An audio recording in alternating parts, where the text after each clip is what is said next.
The movie begins in State Park, where a strange phenomenon occurs in the cabin of a lumberjack who died over a century ago. The gas stove suddenly turns on by itself, and the lumberjack himself comes back to life, returning from the afterlife, determined to take revenge. Since it is the third day of the holiday, he celebrates American traditions by making pancakes before heading out to terrorize victims who have no idea about the danger ahead. Meanwhile, a group of teenagers arrives at the park to work as counselors at a new church camp. Among them is a girl named Faith, whose calm personality makes everyone curious about her. The boys, on the other hand, cannot control their inappropriate thoughts when they see her, which causes jealousy among some of the girls, especially the mean-spirited Danielle. Faith doesn't care at all, and soon she and Danielle start exchanging insults disguised as Bible verses. Faith's personality also encourages a shy girl named Jacqueline, who later decides to befriend her. The camp director tries to get everyone's attention with breathing exercises, but no one listens. He loses his temper and tells them to be quiet. He then introduces himself. His name is Doug, and promises them free pizza at the end of the trip if they behave well. As the bus passes by, Dr. Peter stops at a gas station and asks the attendant about the group's destination. He is told that every year, the church sends young counselors to a children's camp called Good Friends, where they will be supervising kids the next day. After hearing this, Peter decides to buy a large amount of ammunition along with pancake mix. At the camp, Doug explains the destination to the driver, Leon, and insists that he take the kids straight there instead of making any stops, unlike a previous incident. When the group gathers, Doug introduces his colleague Teresa and the cook Reggie. The three of them speak with forced enthusiasm and treat the teenagers as if they were small children. The only ones who seem excited are the friends Kendra and Courtney, the first names called. Teresa assigns tasks and reads out names. Faith comes after Kendra and Courtney, while Jacqueline and Kendra are assigned to the volleyball area. Meanwhile, Jeff and Stan don't even hear their names being called because they are too focused on the new girl, Faith. The driver, Leon, instead of taking the kids directly, decides to entertain himself for a while.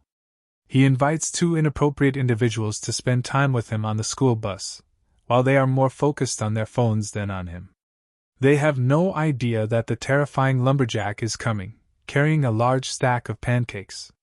When the bus door opens, one of the girls reacts, while the other says she is exaggerating. But she quickly realizes she was wrong when she sees the masked man standing behind her friend.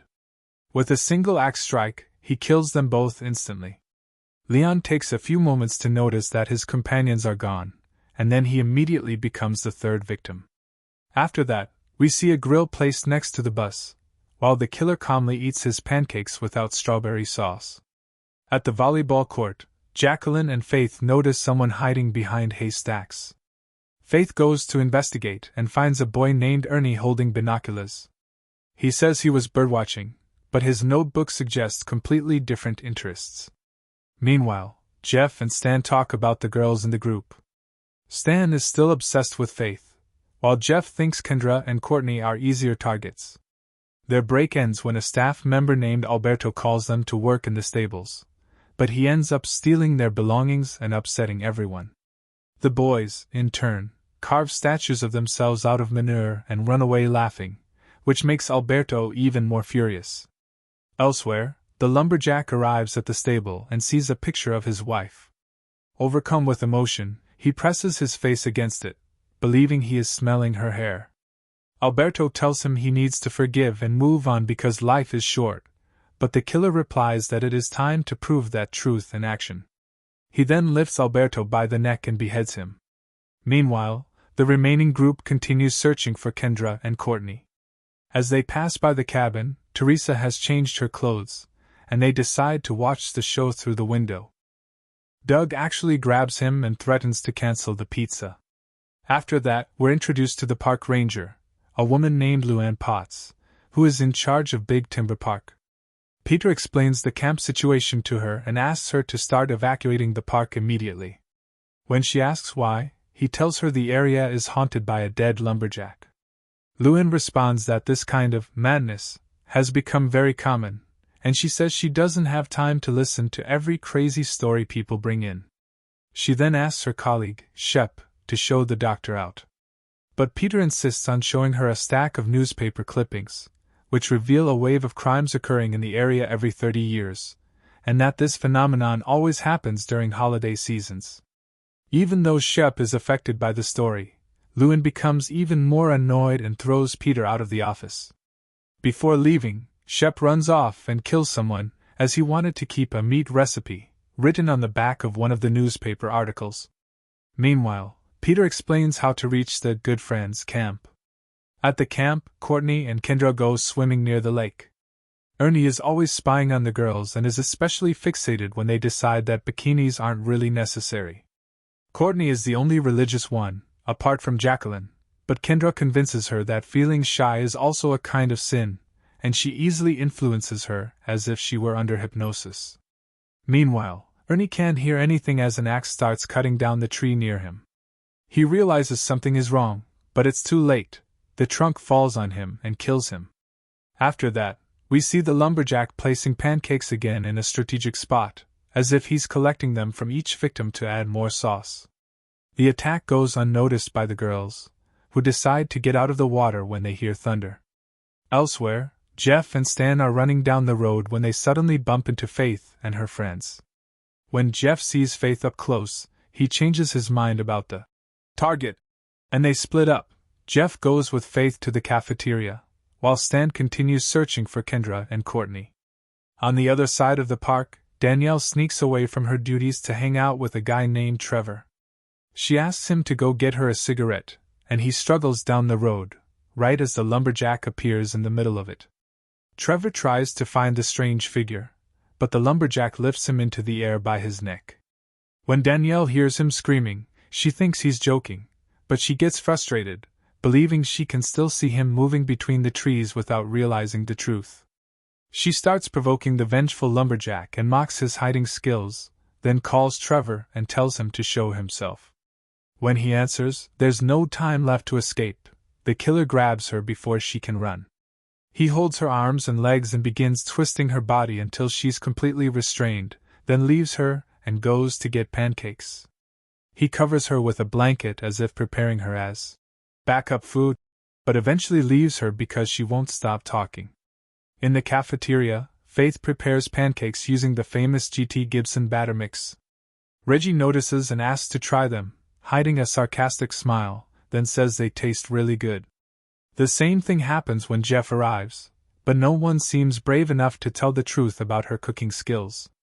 While Reggie is looking for a missing gallon of pancake syrup, Faith and Jeff completely wreck the kitchen, and when the rest of the counselors join in, things spiral into total chaos, with utensils flying everywhere, until Faith gets hit in the stomach.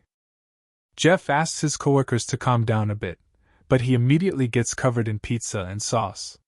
The same thing happens to Jacqueline when she arrives. In Park Ranger Luann's office, she ruins Shep's investigation duties and assigns him new tasks. Meanwhile, she is investigating 2 missing people herself, and without realizing it, she goes through newspaper clippings looking for clues. She later decides to question Peter, and calls a colleague asking for a brief report. Suddenly, Luann hears a very strange sound coming from inside the room. She pulls out her weapon and searches the entire office, even the balcony, but finds nothing unusual. As she turns back inside, the lumberjack appears right at the door in front of her. He shoves her with incredible force, sending her flying, but she manages to fire her gun accurately without missing a single shot, even while he is on the ground. She walks up and keeps shooting to make sure the threat is eliminated. After confirming he's down, she goes back inside and tries to use the phone, but the enemy has already gotten back up and stops her from calling for help by driving his axe into her back. Luann struggles to crawl toward a table, then starts throwing anything she can reach at him, decorations, objects, everything, but nothing affects him. She even throws a jar of pancake sauce that Shep had been using before leaving. Unexpectedly, it begins to have an effect. Smoke starts coming out of the lumberjack's body, and he walks away angrily. Luann screams in pain, pulls at the axe, and eventually collapses unconscious on the floor. Meanwhile, Stan manages to join Courtney and Kendra, who are changing outfits at the stage area. He convinces them that drinking is allowed, and the three of them celebrate together. Stan even wears a kind of ceremonial outfit, until the lumberjack arrives and destroys the stage completely. He grabs Stan's head and starts slamming it against the billboard while the girls scream and run. Kendra grabs a trap and ends up hanging upside down, begging her friend not to leave her, but her friend says she needs to go find help. Kendra keeps screaming until the terrifying creature appears again, but this time it acts more methodically. It installs a faucet into the victim's forehead and places pancakes underneath, as if performing some bizarre procedure. Meanwhile, Courtney runs through the forest but gets hit in the back by a pancake and falls to the ground. She lies completely still as the lumberjack approaches to finish her off. At that moment, Peter arrives at the camp, introduces himself to the counselors, and requests a meeting. He insists they all need to leave immediately because the park is cursed. Doug tells him to leave and threatens to call the police, but Peter continues explaining. Peter tries again to convince them while Jeff mocks him, but Faith remains silent, thinking about what he said. As tension rises, the rest of the group starts getting tired of Peter's story. Peter begins retelling the curse from the beginning, explaining that during the holiday season in 1892, Gibson was in the park when he smelled a delicious aroma that led him to a humble lumberjack cabin owned by a man named Easter Day. The man offered him amazing pancakes, so good that Gibson immediately thought about selling the recipe. But Easter Day refused, claiming it was a family secret. Driven by greed, Gibson drowned him in a bucket of sauce, then searched the cabin until he found the recipe hidden inside a stuffed tiger. Peter says the rest of the story is well known. Gibson became a pancake millionaire and made millions of dollars. Faith interrupts, saying he is lying, while Jeff asks what this has to do with anything. Peter explains that the key point is that 30 years after that betrayal, the lumberjack returned during the holiday season, roaming the park with his pancake-making machine, killing dozens of people. Only Doug survived. Doug orders Reggie to throw Peter out, and Peter leaves angrily, warning that if the lumberjack finishes all the pancake sauce, he will become unstoppable. Doug celebrates Peter's departure, while Reggie seems concerned. Faith runs out of the kitchen, and Jeff follows her, asking what's wrong. She simply says she was scared by Peter's story. Just as Peter is about to leave after being rejected by everyone, Lewin appears on the road asking for help before collapsing, only able to say the word sauce. Shep tries to help her regain consciousness, reminding her to bring eggs when she returns, but his greed leads to his downfall. He falls onto the roadside grill and gets caught off guard as the lumberjack approaches from behind, attacking immediately. In the camp cafeteria, the counselors are getting ready to enjoy their pancakes. Reggie apologizes for the missing sauce, saying he couldn't find the gallon anywhere, and wishes everyone a good meal before leaving for the day. Teresa asks Jacqueline to say the prayer, but everyone is shocked by her words, causing the adults to abruptly stop the prayer in disbelief. At dinner, Doug notices that Ernie is missing from the other counselors. He's surprised because the boy never skips a meal. His suspicion is quickly confirmed when he sees what he's carrying on the tray. It isn't pancakes, but Ernie's flattened head. Doug can barely speak from disgust, while Teresa screams when she sees what he's holding. At that moment, the lumberjack arrives and starts banging on the cafeteria door. Reggie immediately drops what he's holding when he sees him. Jacqueline freezes in place before the lumberjack's axe spins through the air several times and strikes her down. Everyone begins screaming, while Reggie holds the kitchen door and orders the teenagers to get out. Doug hides alone under a table, looking for a chance to escape, then pushes someone out through a window to reach the door and locks it behind him once he's on the other side. Reggie says they need to help whoever is still inside, while someone asks if the cook has gone crazy. He makes it clear he won't open the door under any circumstances. Meanwhile, the lumberjack attacks someone inside the electrical circle, causing a power outage. Reggie threatens to break the door, and Doug pulls out a small blade from his pocket, saying he'll defend himself, but he quickly collapses out of fear. At that moment, Teresa starts knocking on the door from the other side, but no one comes to help her. No one moves to save her, and the lumberjack attacks another counselor, knocking him unconscious. Once the cafeteria is empty, the undead killer heads into the kitchen, while Doug and Reggie run for their lives. As they try to lift the garage door, Faith warns that the lumberjack is very close. Jeff helps hold the doors so Faith and Reggie can get through first, but he is delayed and gets attacked from behind.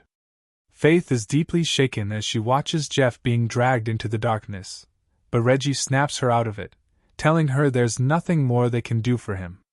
The two keep running until they see a girl sitting on a bench with her back turned. Reggie tries to warn her, but when they grab her, they realize she is nothing but a pile of dismembered remains. The lumberjack catches up to them, so they escape into the stable and try to hide, while light beams through the wooden planks. As footsteps approach, they prepare for a fight.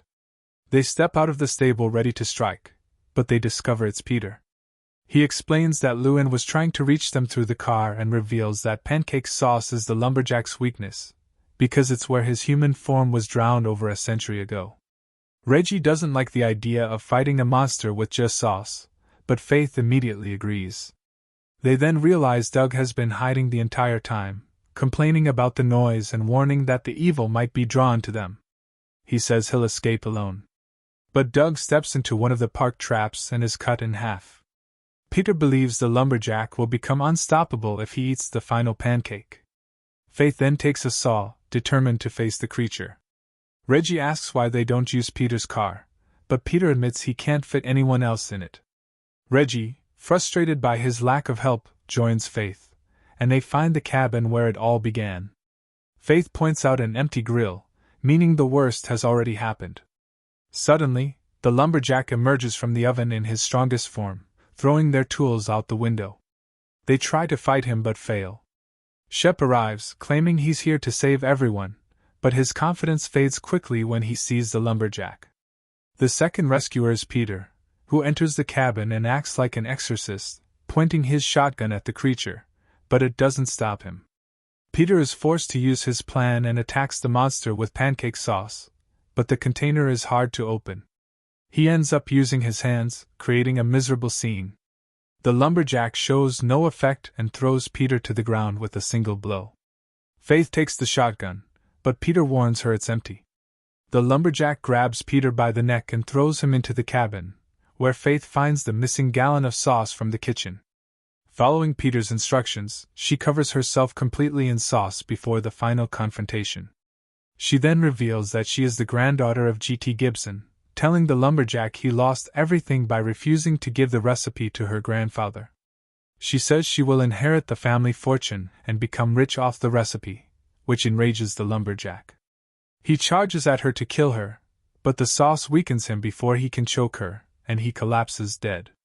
Peter and Reggie celebrate as they see Faith walk out of the cabin victorious. The lumberjack briefly returns to life, but an explosion destroys him and his house.